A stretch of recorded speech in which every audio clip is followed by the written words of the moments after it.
representing University of Toronto schools,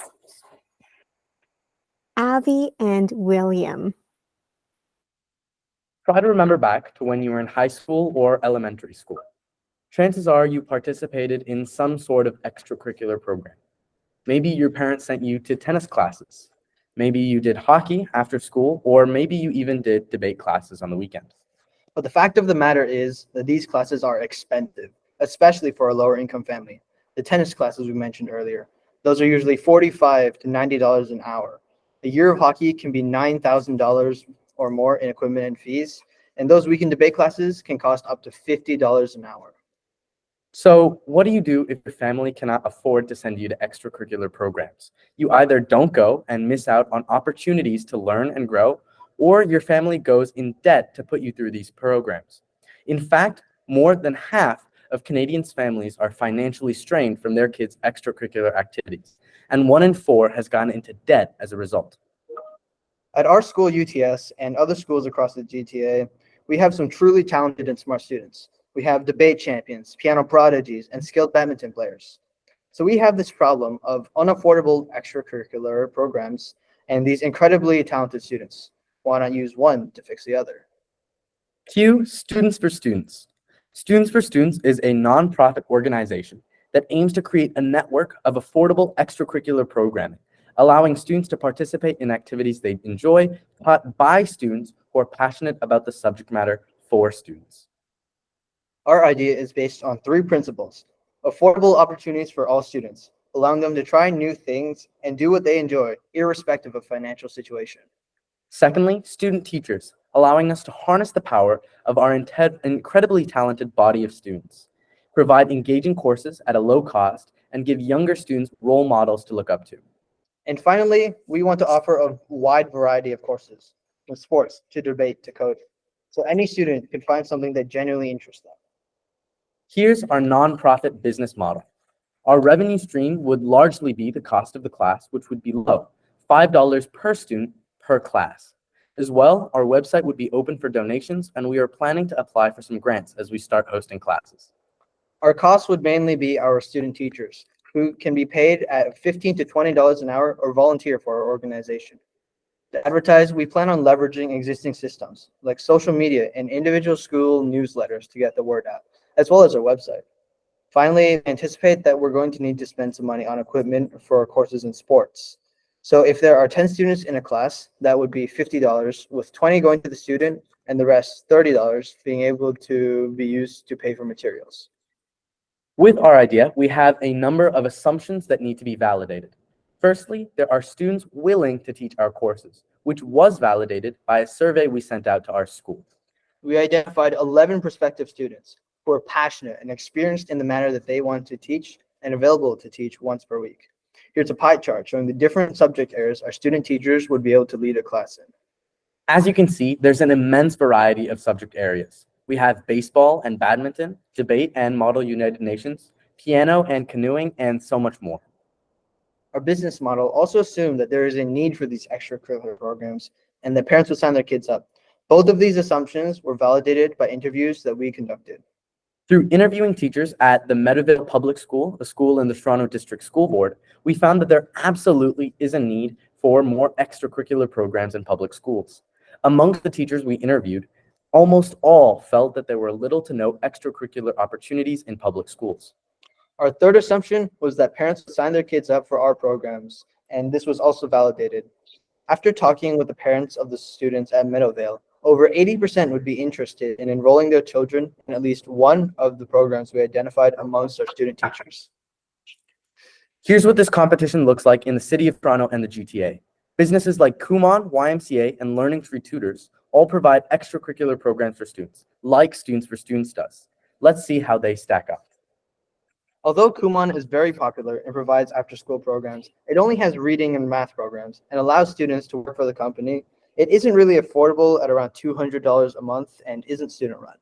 The YMCA also offers after-school programming with a variety of programs, but it is not as affordable at $90 for just one lesson with little to no high school leadership opportunities, and also isn't student-led. Finally, Learning Through Tutors offers after-school programming, but only for tutoring students, which is harder to find as it's one-on-one and doesn't give students new skills or passions. As well, it isn't affordable, has few opportunities for students, and isn't student-led.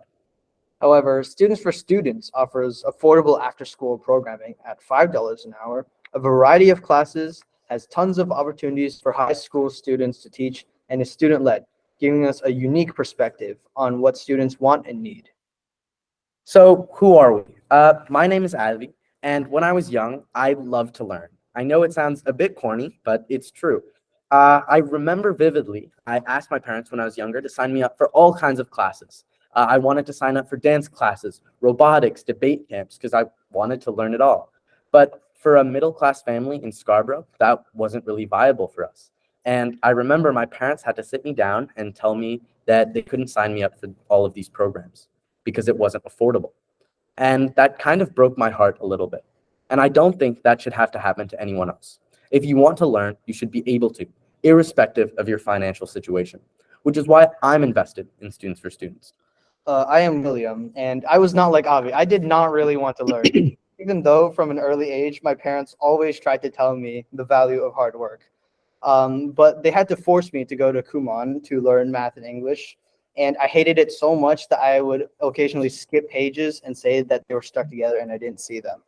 But the lessons still worked. And last year, I was in the top 2.5% of people in the American math competition.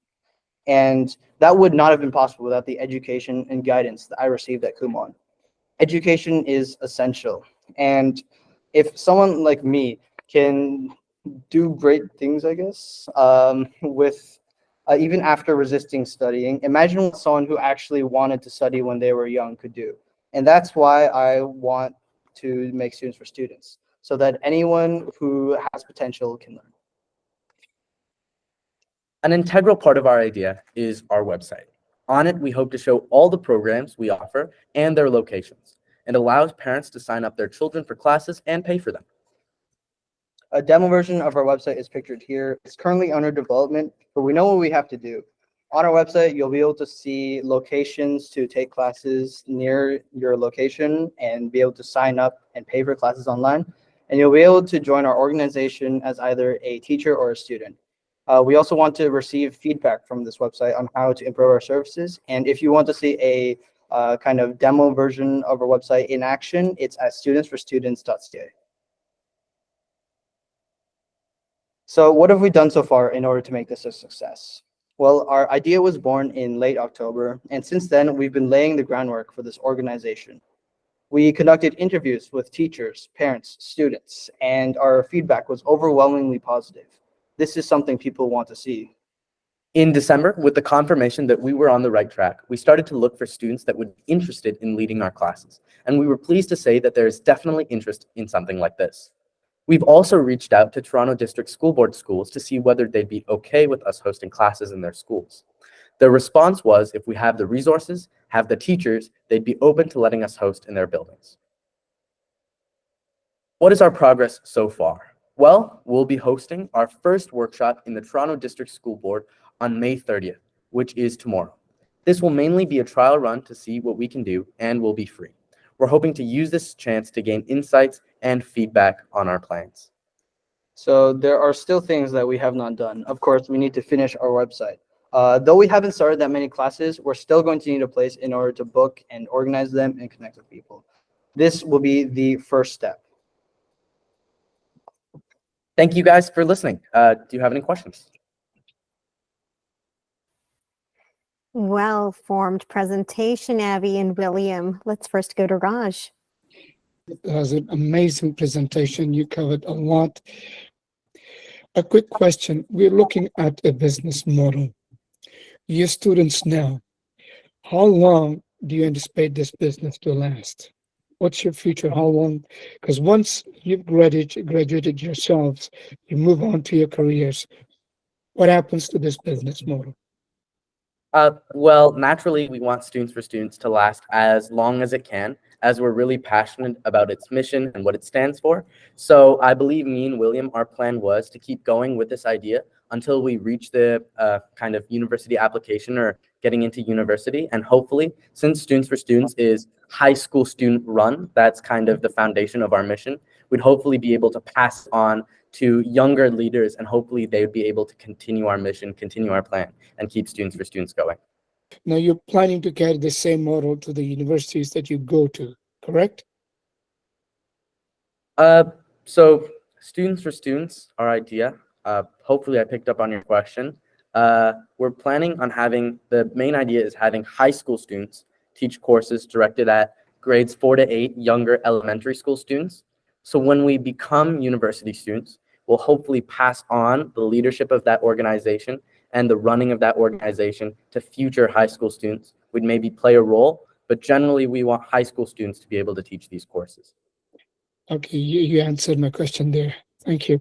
Now, this would also be, let's say you are students at the University of Toronto School, which is again a high school. And thank you for clarifying that, Jasmine. And so this would be restricted for your school only? No, not at all. In terms of the student teachers, UTS is just our base point in recruiting students, as we know a lot of the students here and we know that they're talented, we know they're capable, but we hopefully, as Students for Students grows, we hope on expanding to other public schools and other schools across the GTA in recruitment of our student teachers.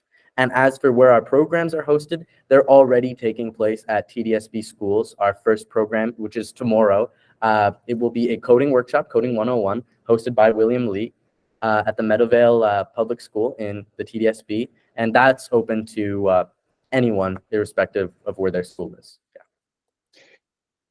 You know what? This is absolutely, they say knowledge is power.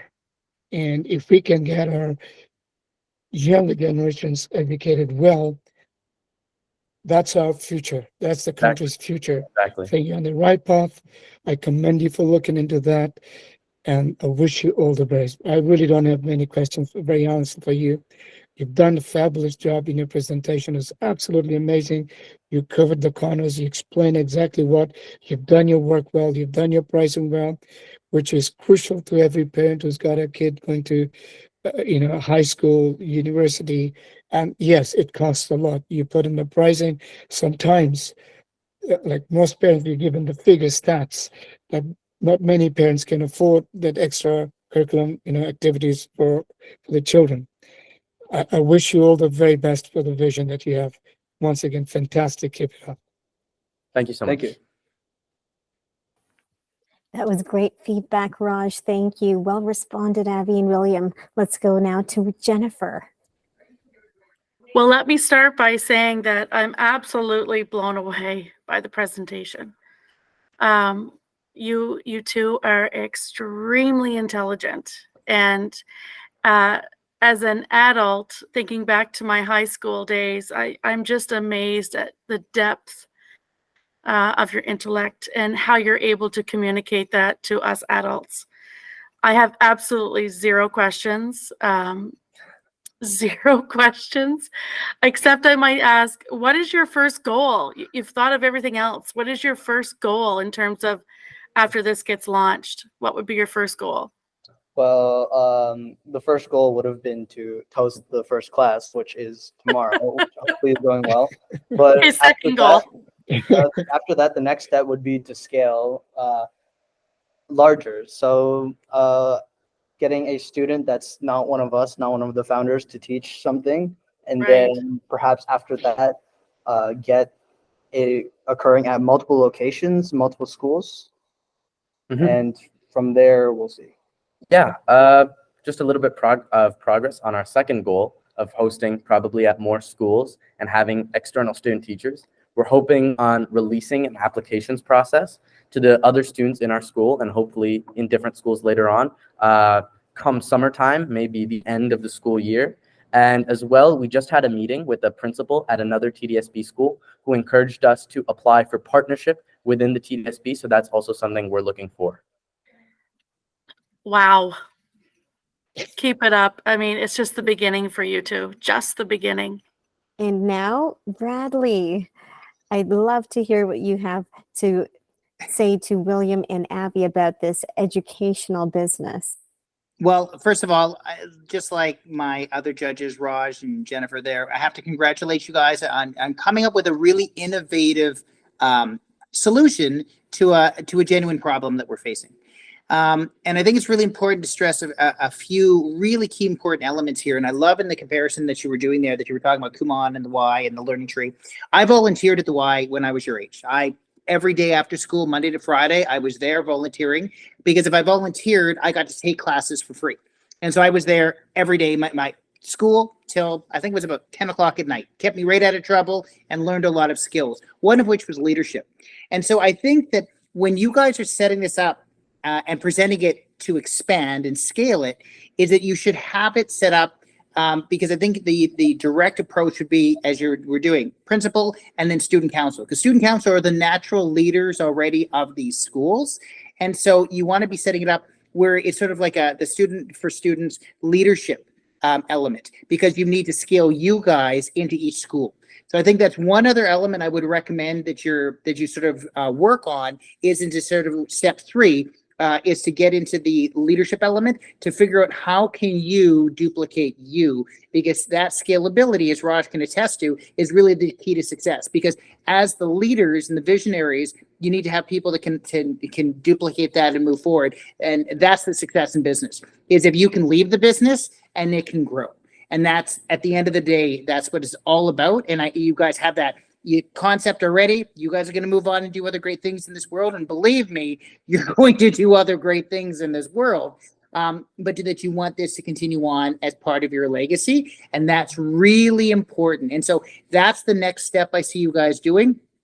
Beyond that, I have no questions, just that would be, from where I see it, my recommendation is, how do you guys sit down, create that, find a partnership school that you'll work with initially to work out those bugs, and then you can begin to branch out. But we're all excited to see in the years to come your names in the news, and with BNS News in the future, as you're the leaders as we step back, because Raj and I are getting older and you guys are coming up, and in the next 10, 20 years, you'll be the ones doing these judges. Thank you so much. We really appreciate the advice and the kind words. It looks like Bradley's officially passing on that torch of mentorship here to our future leaders. Thank you, Brad.